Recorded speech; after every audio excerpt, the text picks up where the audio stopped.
What's up, everyone? Matt Malatesta in the VYPE Podcast room. The one and only Didi Richards from Cypress Ranch High School, International Woman of Mystery. We're going to get into so much today. I can't wait. Okay, Didi, let's start from the jump. You told me that you were forced to play basketball. Yes. You can't be forced to play basketball and not be good. Right. You were a star. Like, you a star, a national recruit, plays at Baylor, wins a national championship, plays in the WNBA, and you're like, I didn't even like basketball. Okay, how did this all happen? So, honestly, it happened. You know my dad. It's hard to, like, say no to him. Like, he doesn't let you, because like I said, he forces you. Like, he forced me. So, one day, I was sitting in my room doing homework, which is what I enjoyed to do, reading my books while my brother was outside playing his sports, because he was a football player, basketball player, all at age 3, it felt like. So, it was like, one day he walks in the house, and he's like, "What are you doing?" I'm like, "Actually finishing my homework for the week." The same thing I always do on Mondays, you know? And he's like, "Didi, we're gonna do something. Like, I'm tired of you sitting in the house." And at that time, my mom was trying to get me, this is my mom right here, was trying to get me to be a cheerleader, a dancer, or something. And my dad, when he would go to like gymnastics practice, he realized that he was waiting for somebody to fall. And he was like, "I can't be preying on these young girls to fall off a beam." So he was like, "I'm not gonna do that. We're gonna put you in football." And I'm like, my mom was like, "Absolutely not." Like, that's not happening. So then basketball was the next best thing. And I played it for a couple weekends. I hated it. I had these glasses that were like the small wiry glasses at the time. So they would fall off whenever I would get hit. And he would purposely hit me so that they could fall off. "Pick him up. You got to be able to pick him up and get up." And I was like, I hate this sport. Like, I would dread coming out of school knowing that I had to go into the parking lot. Because there wasn't a basketball court that we would go to. I would be in the parking lot where cars, like, think of parking spots. Those are my cones. Like, hit this spot, playing defense and getting hit by a grown man. Well, look, that's how dads are. That's called force. Dads are like that. That's what we do. Right. We see the vision for our kids. We're like, this is going to be amazing. And then you just become our project. And then we just like, oh man, this project is really happening. It's awesome. So then when did you think, hey, I'm good? Honestly. When did you start liking the sport? Maybe never. That's fair. When did you say, hey, this could be my future? I might be good at this. Yes. Honestly, it didn't happen because I started playing around like 6th grade. So like 7th grade, maybe 5th grade. So then 7th grade, you have like your middle school teams. And it's like I was on the A team, but it wasn't like close. Like, I was like one of the best players. And I was like, well, I'm all right at this sport, And then like 8th grade, I got my offer from Baylor, from Kim, which is where I ended up going, sicko. And 8th grade, once I got that, I was like, okay, like, this might be something I can do. But a whole time I was really girly. So I never really felt like I fit in. Like, and now that we're great. And I think you can see yourself. Like, it's like, you can see like, oh my gosh, there's another Black woman who is very beautiful and playing this sport. Representation, there's power in that. So growing up, we weren't on TV. Like, it wasn't something I could see. So it was like, I don't fit in here. Like, this isn't we don't look the same. So I never really felt comfortable. But then I got to a point where I was like, you know what, you can be girly and play basketball. Like, I had to like really talk to myself into that. But no, honestly, 8th grade was the time I was like, I can be good at this and I can enjoy doing this. Like, I don't have to be forced to do this. Well, once it starts getting like coaches from across the country are reaching out to you, I mean, you kind of start feeling yourself. You're like, hey man, I'm kind of it, right? Fair. So then the select AAU world, it's a whole other world from high school sports, honestly. Right. It's where the recruiting happens. You get a big target on your back. The marketing starts happening. When did you, getting offered by Kim Mulkey in the 8th grade is a huge deal. What drew you to her? I think I hated the recruiting process. Like, I just did not like, I didn't like being on the phone with these coaches because, like, every time you're on the phone, you know how you're having a conversation right now? It feels very authentic and genuine. It felt very like I was being preached to for an hour and a half on every school. And it's like, I wasn't just, like you said, I was getting called by almost every single school. So it was like, imagine coming home from school and you having to be on 5 calls when you get out at 2:30. By the time you get off your last call, it's like 9 p.m. You got to do homework. You got to eat. Like, it was just, we didn't have a control over it. So like, if I would do it different, it was like to have a schedule would be the best thing. But my dad was just like, take this call, take that call, take this call. Like, I'm on the way to practice. Well, take this call before you go into practice. Like, no, I'm not trying to talk to them anymore. So I think what drew me to Coach Mulkey was whenever I was on the phone with her, our conversations were very authentic. Now, let me not skip a phase. I did commit to University of Texas my sophomore year of high school. Yeah. And so I didn't even commit to Kim first. And I committed to Coach Karen Aston when she was there at first. And that's really because Travis Mays was there. And I love Travis Mays. And that's who I was talking to. And he was it felt like I was talking to my dad or my uncle. And it was real cool talking to him. Like, I would be excited to get on the phone with him after. Anyway, I ended up decommitted from there, like probably my sophomore year. And then I talked to Coach Mulkey, and it was just, not only was it felt normal talking to her, but she also was winning, and she was good at what she did. And you felt that whenever you would go to the games, that she was like the mama bear of the team. Like, you felt very protected around her. And I appreciated that, especially leaving a family where I don't want to say that I was very sheltered, but I was very protected by my mom and my dad. I didn't go anywhere. So it's like I had the same feeling talking to Kim, being with Kim, and being even in that organization whenever I was out there. And so that's why I ended up going to Coach Mulkey. That's a great point. Your style, like, she's very intense. Oh my gosh. And that's what is so crazy is like, you must have been coachable in that situation. Absolutely. So how did your relationship progress? Because she's intense, and y'all had some stars on that team also. And y'all won a national championship. And did. It's a lot of things happening right there. No, it's crazy that I loved Coach Mulkey so much whenever I committed there. But like, now it was nothing. Like, it's compared to now, it's like there's no way I thought that I could love her any more than what I did before. And so now that's like my best friend. Like, we talk like twice a month, 3 times a month, which is perfect for us because we'll be on the phone forever, and I don't need to be on the phone forever. But it's Coach Mulkey. I think our relationship developed so quickly because my dad was he was tough on me. Like, I was in the gym all the time. I was getting yelled at all the time, which was for the betterment of my career. At the time, I didn't realize that, but now I realize that. And then to go to somebody like Coach Mulkey, who, like I said, was like a mama bear and very hard on you, her like tough love it made you want to run through a wall for her. Like, it was like, I'm gonna do whatever I can for this woman because she loves me so much. Like, that's how I saw the way she coached me. And like I said, that's how I saw the way she coached me. Everyone has a different story on how they, see Kim, and that's fine. But I think Coach Mulkey, her love and the way she shows love is through the tough love that I received.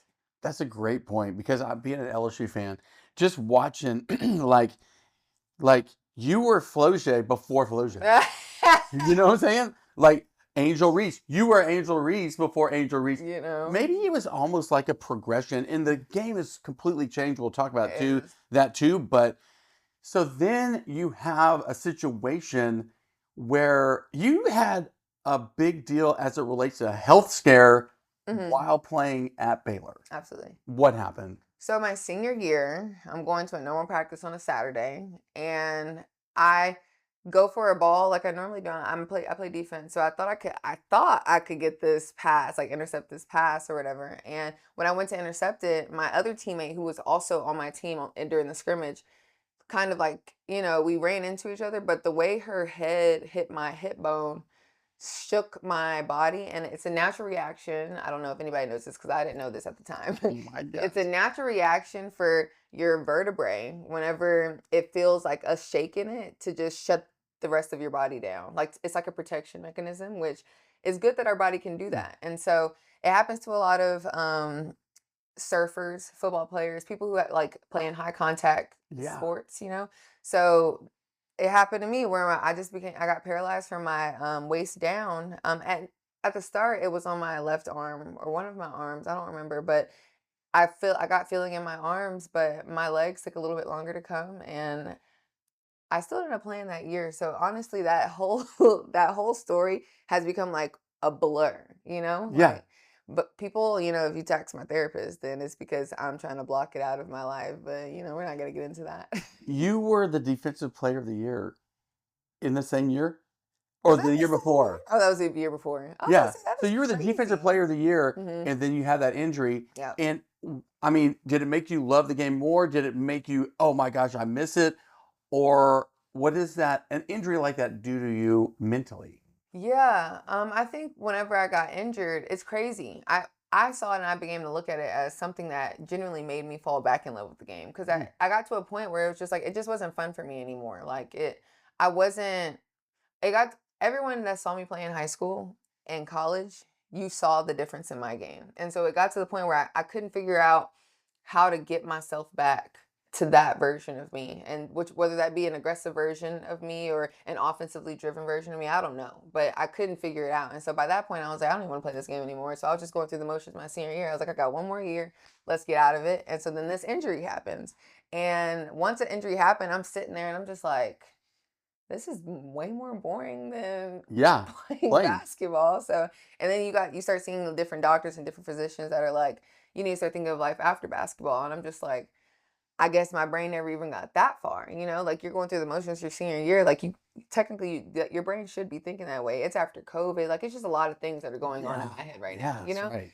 And so I finally got to a point where I was like, it made me hungrier to like get back on my feet. Like just playing basketball, but just getting back on my feet, Right. And so I think that definitely, it made me stronger mentally. Like it made me just a workhorse, and it made me kind of ambitious in a way where it's like nothing can hold me back. I'm not about to sit here and just sit here literally because I couldn't move, But I mean, dude, that's just like, just imagine like you're so active and then you get kind of paralyzed.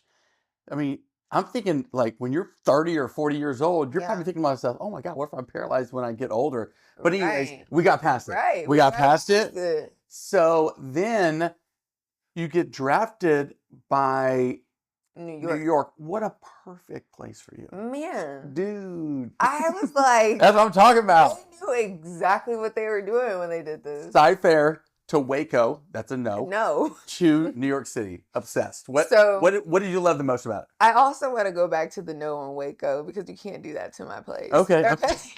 Waco was good for me because it was all about me. Okay. Yes. Yeah. You like, shine. There was nothing out there but women's basketball. Joanna Gaines, Didi Richards. We went hand in hand. It's that was the same person. We were competing for like who is the face of Waco at one point, and I'm like, right. I shined. I thought so. I ended up getting drafted to New York, and I was just like, what the heck? Like, first off, I had never been out of Texas. I went to school in Texas. Mm-hmm. So, and yes, you go and play different games in different states and different cities, but it was just like, I'm now living in Brooklyn, New York. Like it was the craziest thing. And it was so fun. I always tell people it was so good for my early 20s. Oh, like, yeah. Oh my gosh, I'm so happy that like there's some stories I have to like take to the grave because it was like, do you? What? I mean, do you have to take them to the grave? We're right here. It was like, and it's not okay. I am a very changed woman, but like I was like coming home at 8 a.m. having practice at 9:30. Yeah. Like we're going to the house to the gym and just looking at each other like, what were we doing? What were we? You being 20, that's what you being. 20s, and that's okay. I love that because I've had this plan, and you don't know this, and the other person doesn't know this either, but I have in a VYPE universe, I have you and Quentin Grimes getting married. Who went to College Park, McDonald's All-American, played at U of H, doesn't win a national championship, gets drafted, New York. I thought y'all may have been there at the same time, maybe not. And now he goes to Dallas, and now he's at Philly. But is he in Philly now? He like 3 days ago he got traded to Philly. Good for him. But anyways, that was my mental. That was my. If there was a Love Island in VYPE, y'all would be married. I'm such a fan of Love Island, by the way. Dude. I'm a Love Island. All Stars. I'm about the All Stars right now. I love me some Love Island All Stars. Yes. So New York City, coolest person you meet. Coolest person I met in New York? Ooh, probably, I hate to say this, but it's really because of his wife, Jay-Z. Yeah. That makes sense. It's like his wife is Beyonce. You kind of starting at the top. Yeah. Right. I was that much closer to Beyonce. So you were in Brooklyn. I mean, of course, they're there all the time, likely. Does he own part of the team there? So I'm not sure, but my owner of the New York Liberty is Clara Tsai. Her husband owns the Brooklyn Nets, which is Joe Tsai. Okay. And honestly, this is the coolest story. She was upset that he had a team, and so a gift to her was buying the women's team and moving us from MSG to Brooklyn. Dude. Like imagine being that kind of billionaires. That's a solid Valentine's gift. Like solid. Be quiet. Here's your own team. Here's your own team. Like what? And we're gonna move you. Like what the heck? Man, that is super fun. So what did you learn the most being in New York? You gotta kind of grow up there, and you do. because it's moving fast. It's moving fast, and the people are very different. Like, like we're down south, like Southern hospitality, you don't realize it until you're out of the South. Yeah. It's like, dang, I would have held the door open for you. Like, right. They would have said thank you whenever I held the door open for them down south. But it's like, they look at you like, okay, and right. And I'm just like, my bad. Like, I got it. So I think you definitely learn tough skin. Like you kind of, I already had it. No doubt. But like, it's like, well, now I got to look a little different. I got to act a little different. But I think honestly, there wasn't like just one thing I learned other than the W. I think in order to be a leader, you have to learn to be a follower. I think that was my biggest lesson in the W, is just looking up and being a sponge to the vets that were before you. Like, that was probably my fun, like the most fun thing being in New York, was learning from like the Benai Shalanis or the Natasha Howards, or even Sab. She was younger, but still like solidified in the league, So I think that was pretty fun for me. Okay, so then you get this phone call or a text, or I don't know how you get this message. Okay. But they say, hey, we want you to be in the Sports Illustrated swimsuit calendar. Boom, tell me more. We can stop after you talk about this. I just got to hear all of this. First off, I was walking my dog, who is also was an Australian Shepherd.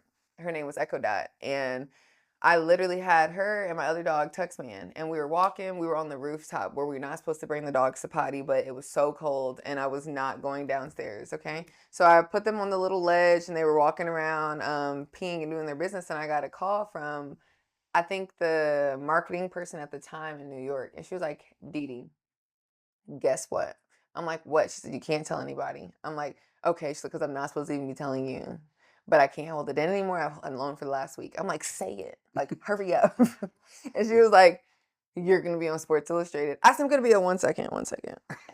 1 second. I'm going to be on, what? And she was like, Sports Illustrated wants you to be on there with, first off, then she follows up with Sue Bird, Brianna Stewart, Nneka Ogwumike, and Taya Cooper. I'm like, first off, Sue Bird is about to be in a photo shoot with me. Sorry, let me rephrase that. I'm about to be in a photo shoot with Sue Bird. So I'm immediately excited. And you know what I did? I hang up and I call my mom and I tell her. Of course. After she tells me not to tell, I was like, I can't. I was like, Mom, guess the F what? You're gonna fall out. I was like, she's like, well, I'm like, I'm about to be on Sports Illustrated, and she screams so loud in my ear, and I was like, I want to scream too, like, so we just started screaming on the phone, and that's how it happened. So, with you in fashion and kind of leaning toward that, it's like this moment. You just grinded it out for basketball, for Dad, all the way through for Dad. Thank you for saying that. And then, boom, you go with the poofs on the hair, and that becomes a thing. And now you're playing in New York, and you're into fashion. Now the girl gets to come out. This is her. Like, this is technically comes out. What we did it for. Because I forgot to say this, but my dad, whole time when he's trying to get me to buy into basketball, like, come on, you can do this. This is something you can do. You could take this so far. He's just really pouring into me, right? And I'm in the 6th grade, like, shut up. Like, this is not what I want to do. Like, please stop talking to me. He's like, you know what? And I'm like, what? You know what basketball can do for you? I'm like, what? It can open other doors for you. And it's still like, Dad, be quiet. I don't even know what you're talking about. He was like, the other doors, you can take that into modeling. You can say, and I'm like, ding, ding, ding. I can take it into what? He was like, you can take it into modeling. I'm like, oh. So now we fast forward 10 plus years later, and I get this call, and I'm like, Dad, you were right. Woo-hoo! That's an ultimate dad. That is a dad moment. That was Christmas, right? Easter, Valentine's Day, Halloween, Thanksgiving, all wrapped into one.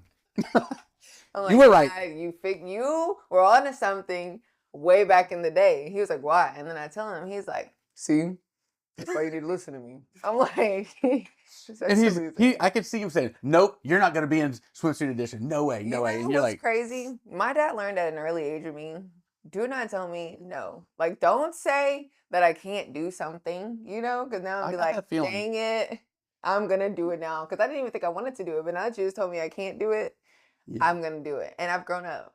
That's how I was before. That's not nice. It's not nice to think that way. Listen to your parents. But Yeah, telling me no was never Man, gonna we work. gotta put that on blast too. Listen to your parents. Something never happens.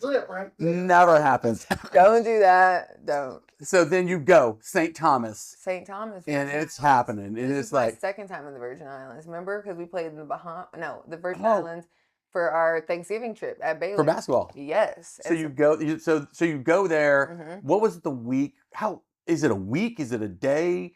What is it? Are you just getting like sprayed with all kind of spritzers all the time? What's happening? Thing actually. So I landed, and when I land, we're at the Ritz-Carlton, and I think it was 3 days long. I really don't think it was that long. I think it was just 3 days. And as soon as I landed, I get in a swimsuit and I go sit down at the pool. So I'm sitting at the pool, and I have to be in hair and makeup, you guys, at I think 9 p.m., 10 p.m. Okay, which is the weirdest thing. But it's like, it's not even to do the hair and makeup. It's kind of like to pick out your suits. Like you have to pick them out, what you're going to wear. So you walk in and it's like just racks of swimsuits. Like there's a Nike side, a Dior side, a Chanel side. And I'm just like, I am in swimsuit heaven. If anybody knows me, I'm like, oh. I was like, what is happening? Yes. And so I'm just looking at all these swimsuits, and Brand Stewart is in there, Sue Bird I think is in there, and they already have like their racks kind of pulled out. And so immediately I walk in, and one of them is like, Didi, there's a couple swimsuits that no one is going to wear, but we think you're going to want to wear them. And I'm like, that's all I needed to hear. Point me to that rack. And it's like the smallest swimsuit you can find. Of course. Like, of course they put me in it. It's like, I wanted to go through all the Dior stuff. I wanted the high dollar stuff. They put me in the smallest swimsuit. I said, how much does this even cost? Looked in the back. It's like $3,000 in the back of the swimsuit. I said, I belong in this swimsuit. This is my swimsuit. So I ended up picking that swimsuit. And then whenever you go like to fittings and stuff like that, they have like this cute little Polaroid. And they have people like, first off, one of the rules, this is like very TMI, but one of the rules as a swimsuit model that they told me, they're like, if you're going to leave here knowing anything, you're going to know that the answer and the secret to a swimsuit fitting you right is sticking it in your butt. So every time you would put on a swimsuit, they would just pull it up like you're in a wedgie. I'm like, I had 2 daughters. That's what they do. That's all they do. I felt they're like, yeah, it doesn't fit. I'm like, are you sure? No, there's no way that fits. It was the most uncomfortable thing in the world, but it had to work. And so they're taking these Polaroid pictures of you so you know what it looks like, basically. Then you go to the hair side, and they're like trying to figure out what they're going to do for your hair the next day. Then you go to the makeup side. They're testing your skin, trying to get all the makeup here for the next day. Y'all, the next day I had to be in that place at 3 a.m. because they wanted to catch the sunrise for the pictures. I was in there at 3 a.m. getting my hair and makeup done, and I was the like grouchiest person in the world. I was like, this is what y'all do? Like, this is normal? And you want some coffee, you want some tea? Like, they're high. Like, they've been up since 1 a.m. or they probably never went to sleep because I didn't leave till like midnight. So it's like, y'all freaking are so wired. And I'm just like, stop talking to me. Like, can you imagine like grumpy models? But then this is their life. That's why they say they're so mean, though. Like every time you hear of a story with the model, they always want to say they're mean. Maybe if you have them at a time that's not the 2 a.m.s and the 4 a.m.s, maybe they're not mean. That's the only thing I could think of. Like, I'm not mean. But these photographers are prima donnas too. Photographers are prima donnas. Oh my gosh. We got to have the lighting. It's got to be exactly at this time. It's all AI. Don't get me started. But I will say I had the best photographer. I hate that I can't remember her name. She was the first Black photographer that photographed Tyra Banks. Oh, so she came to that shoot and was the photographer of that shoot. And she knew exactly what she wanted, which to me, that makes the model look better. If you know exactly what you want, and it's like, oh, this is how you wanted this to look, I can pose like that. Oh, if this is how you wanted this to look, I can do that too. Like, it's like she's telling you. So it's like, I don't even have to think. Like, it's very natural. They're kind of artists in that way too. I agree. So then it comes out. And are you like I'm surely they mailed or they give you the free. Yes, this is true. You get to see it before everything. This is true. And then it comes out and you're just like.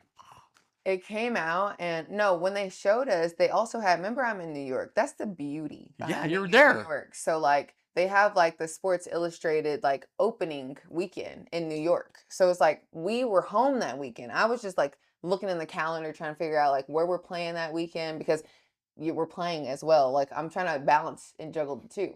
So then I found out we were home that weekend, and I brought my teammate, who is now my best friend, Michaela Onyenwede, that went to UCLA.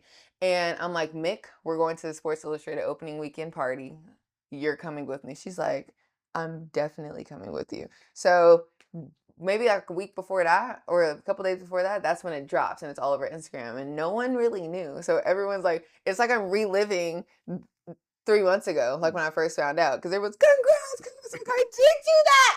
I did that. And so then I get to see the pictures, and in my opinion, I tell my mom this all the time, I did not look the best in the photos, so that was the worst feeling ever. But my mom was like, girl, shut up. You look good. But you're your own worst enemy, 100%. That's so, this girls in photos. But that also like makes you better, because you're always striving to make yourself proud. So I don't ever want to take away that I am my worst critic, because that's why I'm where I am, So over the past couple of weeks, we've had Charlie Ward. Charlie Ward won the Heisman Trophy. Period, Charlie. And was drafted in the NBA and played 10 years.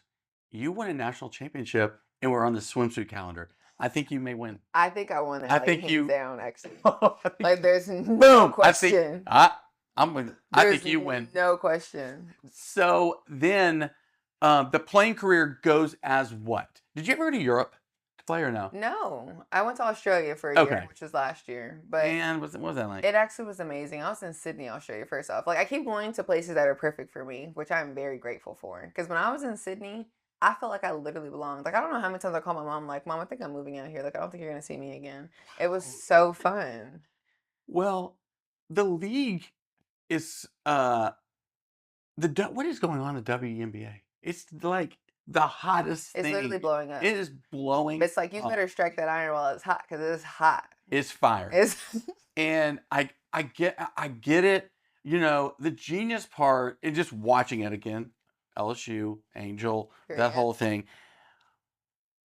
They had the WNBA draft was a big deal. It was beautiful. It was huge. Yeah, and it should be though. Like, because I think it's the beauty in the W is that we're just women who can kind of do a little bit of everything. Like, there are so many beautiful women out there. It's like half of them, it's like those models need to be lucky that they chose basketball. Like, they could be taking your jobs right now, but they're choosing to play this sport. So it was cool to see, like, even the different brands that are now involved with the WNBA draft. What Caitlin Clark was wearing Prada, and she's been wearing it at every event. It feels like she's endorsed by Prada. So it's like Prada, you have Balmain, you have Gucci, you have Dior, you have all these brands that are now that bought into that draft. So I thought it was really cool to see, like, just even in me, like, you see, like, how Candace Parker, she was, a pioneer. She walks so we could crawl, So it was really cool to see, for me, how I got drafted in 2021 and how quick the turnaround was in 2024 draft.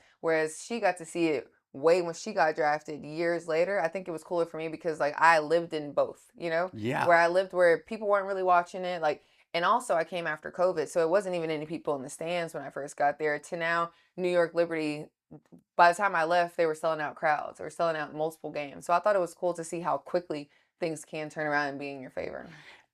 Here's my thought. I have a theory on this. Why do you think women's sports has just turned the corner and become massive?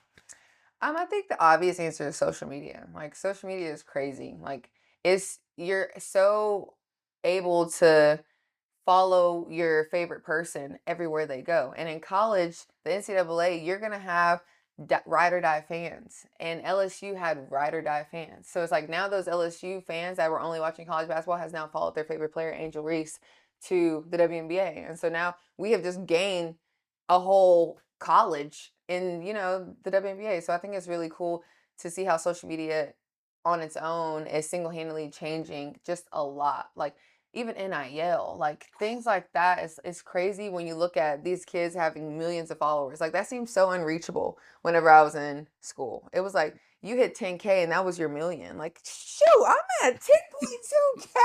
I'm rich. Right. Now these girls is walking around with 2.5 million, 3.4 million, 1.2 million. It's crazy. It's wild. I think the girls like to see what girls are wearing, and white like to follow girls, and so do guys. Yeah. Guys don't really care about what other guys are doing for the most part.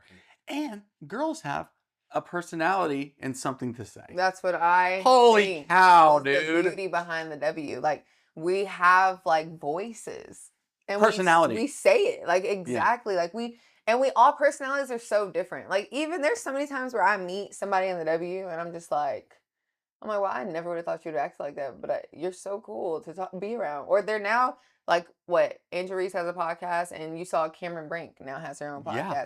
And even seeing her personality, like, behind the camera, it's kind of like, wow, I didn't even know you acted that way. Like, she has, like, a sense of humor. Like, I enjoy watching her podcast. Go, Cameron.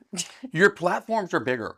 Your platforms, absolutely, TikTok, Insta, whatever it might be, your platforms are bigger, and there's so much more engagement. Mm-hmm. And engagement means Lulu, Aloe. Absolutely. Like, hey, we got to get on board with the next hot thing. And it's we're hot. doing all that while playing in makeup. And laying our edges. Like, what are we talking about? Like, there's no... if you're not already on the train, it's time to get on board, because we're leaving. It's so fun to watch. So now what? I don't know. What is that? She said, I don't know what. Oh, she's like, now you've lived a massive life. It doesn't feel like it, but when you talk about it, I feel so on top of it. Dude, like, I gotta have damn, this is Didi Richards. That's a lot of shit that you did, that you have already done. So sometimes it could be weird. How do you pivot? Right. What do you want to do next? Yeah, that's fair. That's a great question. I have, like, ideas of what I want to do next. Like, I know that I want to get into, like, the design, like, entrepreneur world. Like, I want to have my own brand in whatever way that may be. And so that is kind of hard, because just knowing, like, where to start and where to kind of put your feet next is really difficult for me. But that's, like, my next pivot. Also, getting healthy. I think everyone knows, and that has followed my career, is that I can't stay out of the doctor's office. I don't know why, but getting healthy is huge for me, just to have a healthy season in the W, because I've been there 4 years now, and I've been hurt all 4 years. So just getting healthy, and I don't know, just rebranding myself. I feel like that's my biggest thing. I don't know. I think you're kind of onto this fashion thing. No, this is gonna be my That's avenue. your future. Like, that's your long term right here. Right. That's your long term. It's definitely near future, but long term, like, it's gonna be. I think it's gonna be something that blows up. I don't think people understand. Like, my vision in my head. If I can get, that the hardest thing is getting whatever is in your head out into the real world. If I can figure out how to get this over there, man, the people are gonna hate me.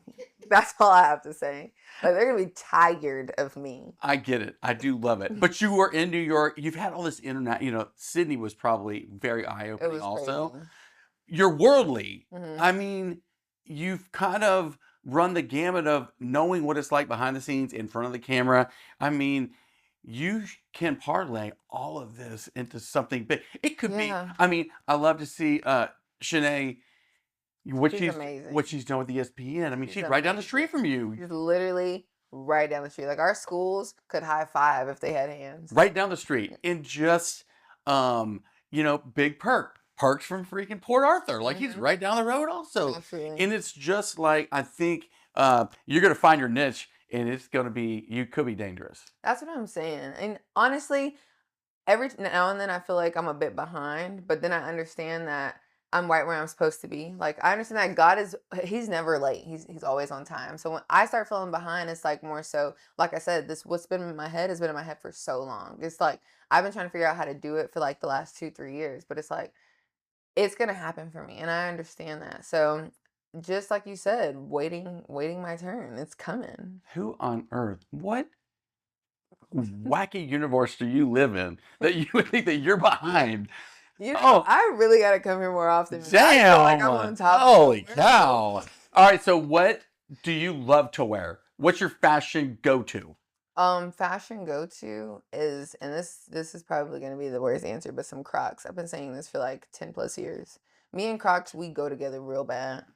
Man, that is shocking that you say that. Go together. Like, me and Crocs. You need to get, like, a girls' basketball Croc line. Okay, but someone told me that they're really bad for athletes. They give you, like, plantar fasciitis or something. That's not your problem. That's what I'm asking. You're just trying to sell them. You're just trying to sell these things. I think everything is based on you. Everything is subjective. I've been wearing these for 10 plus years. I ain't never had no plantar fasciitis. But you've had everything else. I had everything. You have had everything else. I've had everything else, but never plantar fasciitis. Do you think it's your reckless play? Because you play so hard and defensively. That's where you kind of get maybe banged up some? Or no?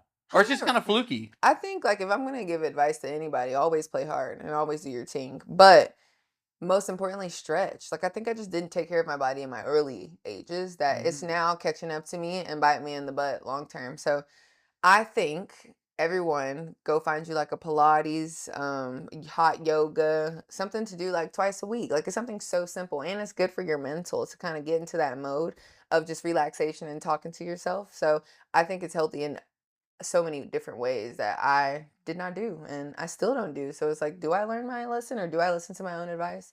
Probably not. Perfect answer. But you're right about that. You know? Like, yeah, some people just don't stretch and get prepared. They're just ready to go. No. Or even tie the shoes up and we playing. That's me still to this day. I will put, and I just had surgery on my Achilles in August. And I'm rehabbing it right now. And I just got back on the court a month ago. I still walk in that gym, sit in my chair, put my shoes on, get up and start a workout. Like, Didi, what? You're 26 on Saturday. I gotta stop saying that. Like, am I aging myself? Like, I'm not that old. 26 yet. Okay, but I'm saying, like, stretch. Like, it takes 2 seconds to stretch or have a warm up. But I need a routine though. I need someone to teach me to do something every single day, and I'll learn it and then do it. But that's, of course, being a baby, according to my boyfriend. I don't know if you know this, but there are trainers on staff probably everywhere you've been for the last 20 years. This is true. And I've asked them everywhere I went. Hey, I need a program. No, we're not giving you a program. I have applied myself. That's all I'm going to say. I've applied myself to not do this. I'm drawing along the... I've tried.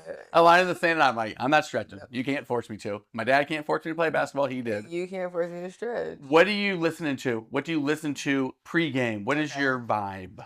As of these last 3 years of my life, gospel music. That's all I listen to. It's because I have a reason to. So, well, other than the fact that I'm going through a transition of life, just my spiritual journey, it's the fact that once I went through that journey, you walk into the gym and you listen to the same thing every day, which is secular music. Like, you're going to listen to rap, you're going to hear all the loud banging music. Even if you get in the car with your friend, it's going to always be the same music. Whereas, like, with me, it's like, why do I have to also listen to that music? Like, I'm going to hear it when I'm shooting in the warm-up, like in the gym. So it's like when I'm on the way to the gym, I'm definitely listening to gospel music. When I get in my car, it's just gospel music. Or now I'm in a place where I'm listening to more podcasts. I have a friend, her name's Emmy Moore. She has her own podcast called Saved Not Soft. And it's basically a Christian podcast where she just talks about her life journey and what has helped her. So that's been my radio. That's awesome. What flipped in your life to make you on this new spiritual journey? Was it one thing? It literally was one thing, and that's the craziest thing. Like, this is the craziest thing. So 2023, I got waived by New York because I was injured, and I had been injured for the last 2 years. They had every right to waive me. People that said that I was upset about that, I was upset at the fact to get waived. Everyone's going to get upset for getting fired, and I'm getting fired publicly. Like, everyone saw that I got fired on Instagram, which is the weirdest thing to deal with. But you deal with that, and once I got fired, it was like, I realized plan A had never not worked for me. So it's like, it knocked me back. Like, I was just in a very dark place. I was in my New York apartment having to pack it up and move back to Houston. I was supposed to, but I ended up moving to Phoenix. But I'm packing up. Like, it's weird. Like, I'm not playing basketball. Everyone's trying to check on me and see if you're okay. Like, I was just in a rut. So I was packing up, and one day I saw this book that my Nana got me. It was like, your grandma for Christmas always gets you like a devotional book, and you never want to throw it away because it feels like you're throwing away God, and I don't want to throw away God at that time. So I saw it sitting under my TV, and so I was like, I'm just going to read it. So I flipped to the day that it was on. I don't know, it was like maybe sometime in May, and I read it, and it helped, but it also, I think when people say that God puts you to a point where, like, you can't do nothing but look at him. That was my point at one point. It was like I was just broke to a point where I had no other option but to open my Bible and to figure out your purpose. And then that's when you start finding your purpose. You start finding confidence, which is also now called Godfidence in my podcast I'm listening to.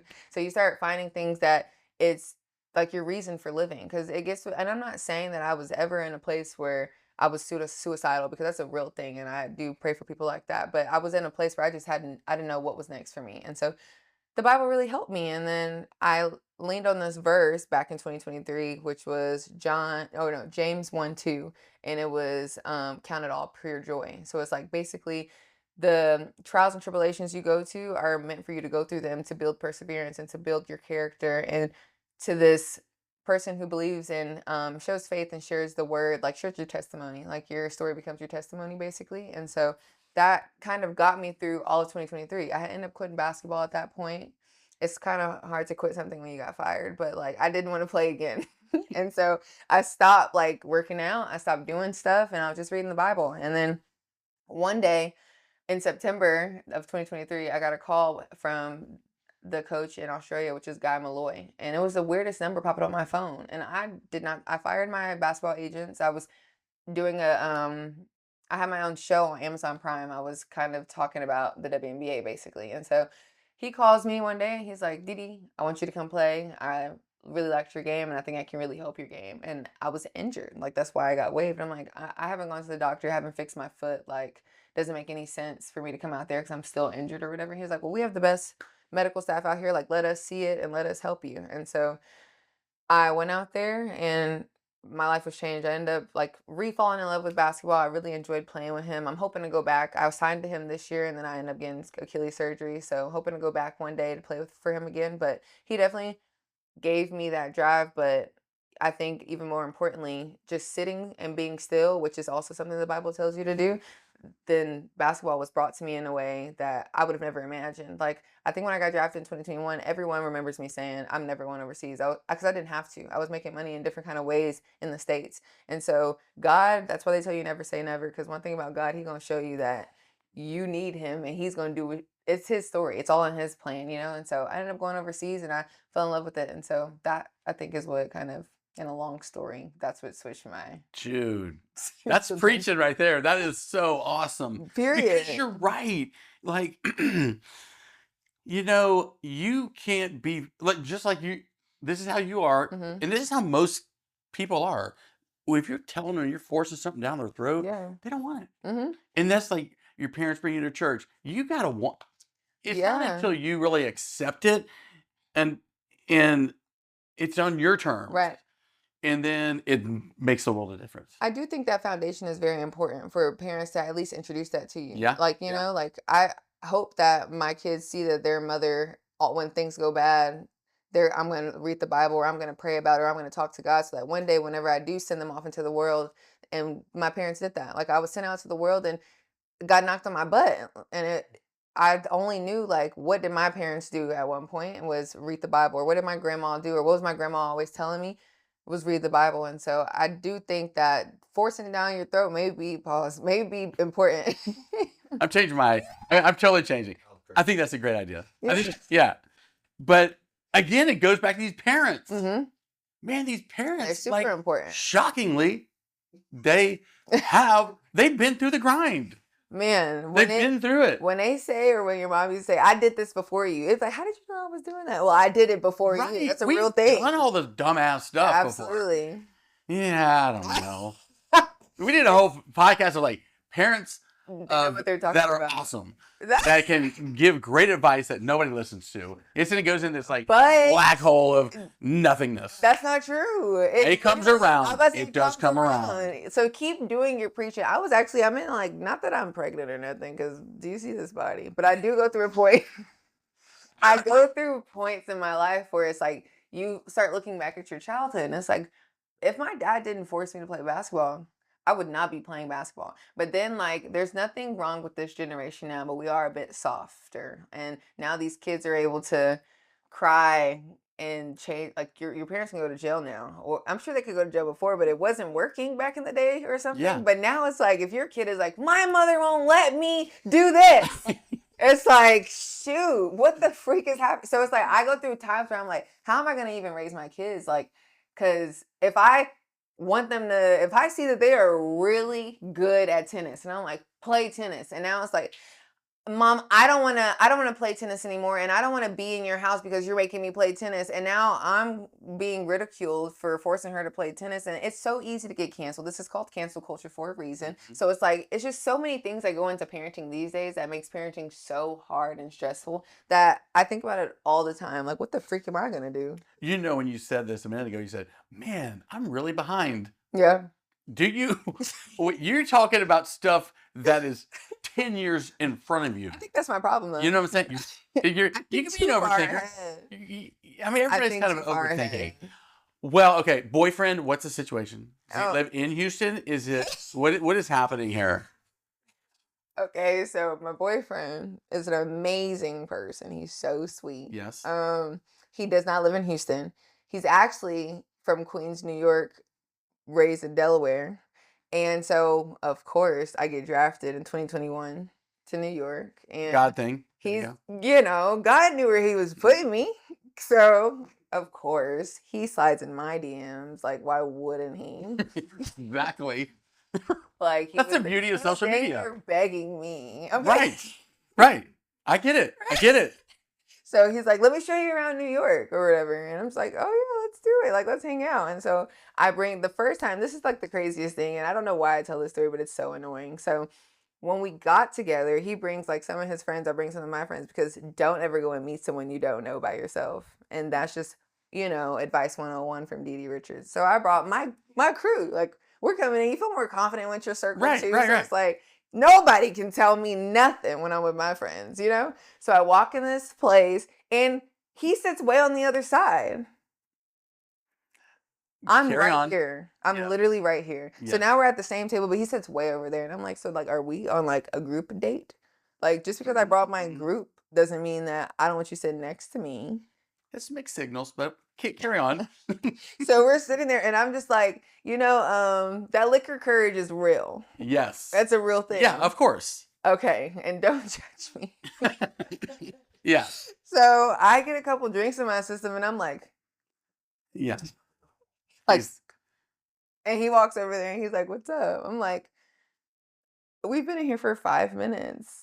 And it was just 5 minutes. Like, we had not been in there long at all. I'm like, why haven't you come and talk to me? Like, why haven't you said anything to me? Why did you sit way over there? He's like, well, my friends are here. I'm trying to make sure they're comfortable. And you brought your friends. So, and it was a valid excuse. But I don't care. I said, guys, my friends are right here. I'm like, Scoot, like, this is Mick. This is Jazz. I don't know your friends' names, but everyone's Scoot. We're going to sit next to each other. Like, I don't know what we're doing. So he said, like, literally that day, he was like, oh yeah, I need her in my life because I'm very like, I know what I want. Assertive. I'm very assertive. Very assertive. You were about to come in there and play with me. Here is the thing with guys.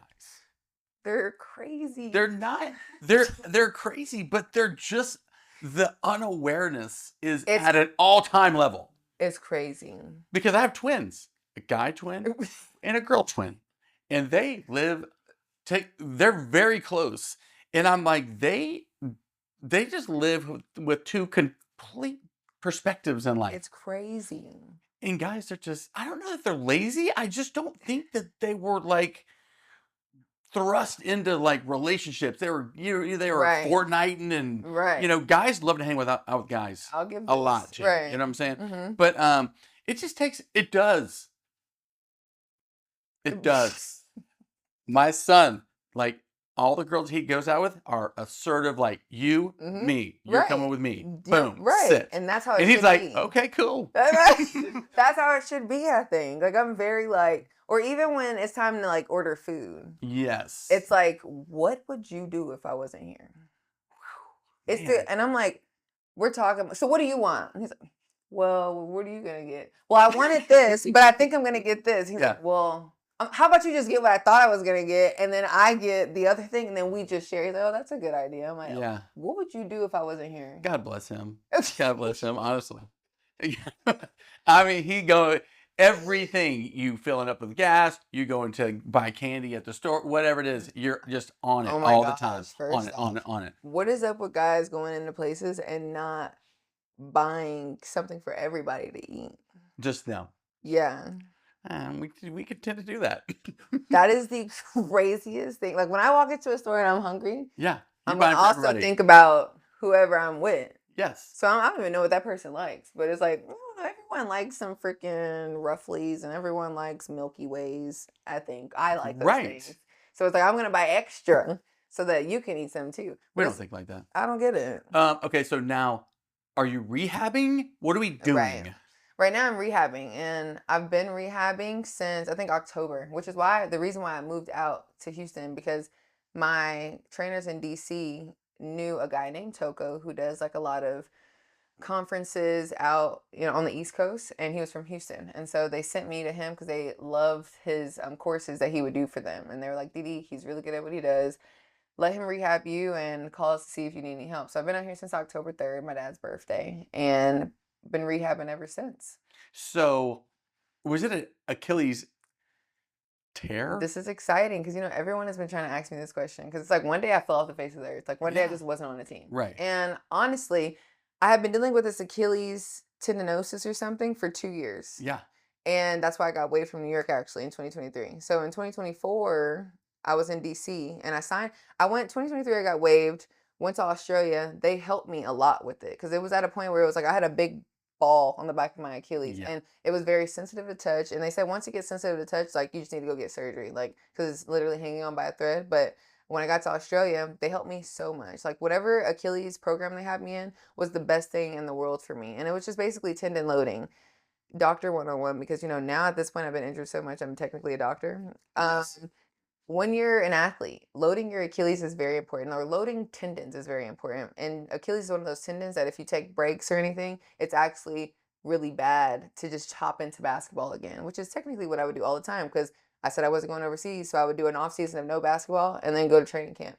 So I was messing up my Achilles in so many ways for years before, and then 2 years ago, it started getting really bad. Anyway, I did my Achilles program. I had a great season in Australia. I ended up signing to DC again in last February. And I came to DC and it just got so bad. Like it got to a point where some days I could not walk. And I was just going into practice like, I don't know what to do. And then on top of that, I'm a training camp player that made the team. So it's like I have no pool. I have no room to really be injured or constantly coming here not able to practice. So it got to a point where I was just like, yo, I'm really sorry, but I cannot move. And so I got an MRI at the beginning of the season. The doctor was like, your Achilles looks terrible. Like, I don't even know how you've been playing on it this long. And that was before the season. And she was like, what do you want to do? You want to get a PRP shot? I said, I'm not doing this again, doc. Like, I got to make this team first. Like, I don't know what you're saying because I have to make this team. I'm not signed to this team. I'm just on the training camp spot. So I go make the team, get another MRI mid-season. And she's like, Didi, it's just getting worse. Like, you're literally begging. Because I literally couldn't walk at a point. And she was like, Didi, your MRI is showing why you can't walk now.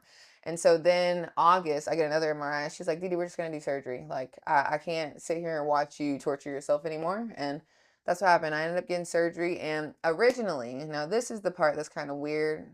Originally, I was supposed to be back in 3 to 4 months because I was just going to there was this bone that was gnawing at my Achilles tendon, which is why I was getting worse. Because every time I would step, I had a bone that was too long that was hitting my Achilles tendon. So they were just supposed to go in, shave the bone down, and stitch me back up. And that was the reason why my incision is on this side of my foot, because the normal Achilles incision is on the back of their foot. Now, why this doctor goes in on the side, still completely detaches my Achilles, shaves the bone down, and reattaches it with an anchor rod. So now I'm essentially rehabbing an Achilles rupture, which is why I am not back in 3 to 4 months. And Achilles rupture takes 8 to 12 months. And everyone's looking at me like, Didi, you were supposed to be back by January. You're supposed to be back by December. And I'm like, I thought that too. So I wouldn't have even known until the guy Toko that I'm working out with asked for my digitals, my MRI digitals or my surgery, whatever the term is called. He asked for that. And when he asked for that, he read it and he was just like, Didi, he basically tore your Achilles for you. Like, it wasn't torn before, but he tore it.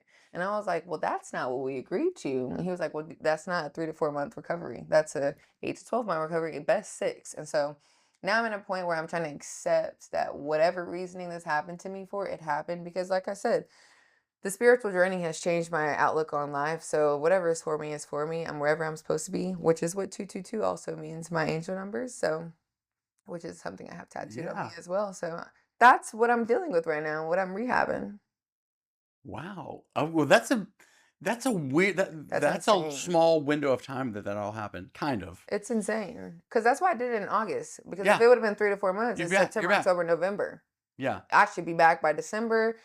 Australia playoffs in like February. Like, I really had a whole January to play, then February playoffs, beginning of March. Come back here. I thought that was my brain, and we all agreed to that. And I know for a fact we all agreed to that. So now that it's like way longer, I'm just kind of hoping that I can be back by training camp. But how can you get a training camp roster where no one has seen you play because you didn't get to play overseas? I am not sure, actually. And so me and my agents are just looking at each other on the phone like... I know why. Because you are in the Sports Illustrated swimsuit calendar or swimsuit edition. I would just say, look, boom, you want me on your team. This is who I am, and this is what I bring. A Sports Illustrated calendar for everybody. Finally, your top 5. Who's the best top 5 players in basketball? Female players. Okay. In basketball right now. Right now. Or that you ever played. Okay, that I've ever played. I think A'ja Wilson is crazy. Like, it's crazy going against her. You can't stop her. She's a standard. You can send like 3 at her, and it's like left. Yes. I'm like, go girl. So it's cool seeing her get her flowers always. I think it's so hard not to say Caitlin Clark after the year she had for her rookie year. Yeah. She did her thing, I think. So Caitlin Clark is gonna be great, and she's great now, you know. So I think that's enough said. I'm trying to think who is like so hard to play against right now. I love, and it's so crazy, but I love Arike Ogunbowale from Notre Dame. I love her game. Like, where does she play right now? She's playing in Dallas. Yeah, that's what I was gonna say. The girl in Dallas can ball. She's good, and it's like she's exciting to watch. At least, like I think her game is exciting. I think that I don't know how the freak I forgot to even say Juju Watkins. Like, she's not even in the league right now, and it's like she's exciting to watch too. And it's like her game. I think what makes her exciting, her game is her pace is different, and I don't want to compare her to the pace of like a man, but when you see her game, you kind of see Devin Booker, you know? Like, you see like his pace, the way he gets to his spots, like the way like she does all that. But she's, to me, like bigger. Like, she's aggressive, she can use her body well. I enjoy watching her play. So that's 4. Who's 5? I don't know. There's a lot of great players. There's a lot, that's what I'm saying. But a lot of players, I hate to say this, have kind of aged out. You know what I mean? Like, the greatest players. For sure. And I could easily name, like, GOATs of all time. Right. But it's like, I'm trying to live, like, in the now. Who's fun to watch now. Absolutely. And so that's what makes this hard. Because I think the game has evolved so much that there's just so many. And I think it would be so crazy if I didn't say... I love watching Jackie Young. Like, Jackie Young on the Aces... I enjoy her, like, she's very cool, calm, and collected all the time. Like, nothing gets her. She can miss. She could go 0 for 10 in the first half. She does not care. And it's like, you can't even see it on her face. If you look at this face and that face, this game she went for 30, this game she went for 4, but you would not be able to tell which game is which. So it's like, I enjoy her ability to stay cool, calm, and collected all the time. And, you know, you always love and notice different things in people that you don't have. Because I'm not like that at all. You can always see. I'm emotional player. Right. I'm very emotional. You're like Dennis Rodman of the W. I'm very emotional. You're going to see everything. A foul call. What? Like, it's like everything. What? You're the Luka of the W. Yes. Please, because I at least play defense. Do not come. That's a good point. That is a very good point. Wow. Go Luka. What about the trade? Jeez, that's wild. That just shook everybody. It gives me pause. Like, maybe people didn't like love Luka on their team, but he seems so lovable. He seems like I think he seems very lovable too, and I think like it was cool to see how like nobody knew. Like, everybody was shocked. I felt so a part of the world at that point. I was like, what? Like, we're all like, you walk into the store, like you look down and everyone had the same face, like, because everyone has ESPN on their phone, so they all got the notification. Everybody was like, is everybody feeling what we're feeling right now? I was at a wedding. Somebody ran up to me. I'm like, We're at a wedding. We're wedding. We're wedding. We're wedding. And Luka got traded. Oh my gosh. It's in LeBron with LeBron. That's gonna be wild. Did you see his the videos of him clapping on the side? Yes. He looks so uncomfortable. This is so much awkwardness. Again, guys' sports, kind of awkward. It can be awkward. And I have my opinion on why they're awkward. More awkward than us, at least. How? I'm ready. They don't spend enough time in college. They also don't spend enough time in college. And on top of them not spending enough time in college, when you make that much money, you're so far removed from regular people. You don't have like social interaction skills. Like yes. I went through college for 4 years. On top of that, I can like go into a store and be like, hi, ma'am, I can't find the peanuts. Can you point me to the... They can't do that because it's like, you're Wembyama? Right, yeah. What? And so I was like, I asked for peanuts. That is a good point. They're so recognizable. They're so recognizable. Yeah. You can't interact with a normal person. And I'm not saying... We learned a lot today. We really learned a lot today. Okay, well, man, we've been through it. Great information. Like, just your story is amazing. It really is amazing. I need to write a book and the way you exactly because of just you're so well-rounded. You know, that makes sense. You have really well-rounded experiences. You might not think of that, but this is, again, parents and old people like saying, man, that's quite a life you've already had there at 24 years old. My friend, actually, when she met me this year, my teammate on DC, she was like, Didi, if someone were to read like things that you've done and things you've gone through, they would think you were easily 35. I'm like, thanks, I think. Do I look like that? No. Well, all right. Well, hey, good luck. You're gonna get back. It's gonna be fine. You're gonna have a brand. You're gonna be an international brand, et cetera, et cetera. It's gonna be amazing. Man, we had you here first. All right. Hey, this is Matt with VYPE, Didi Richards. See y'all at the game.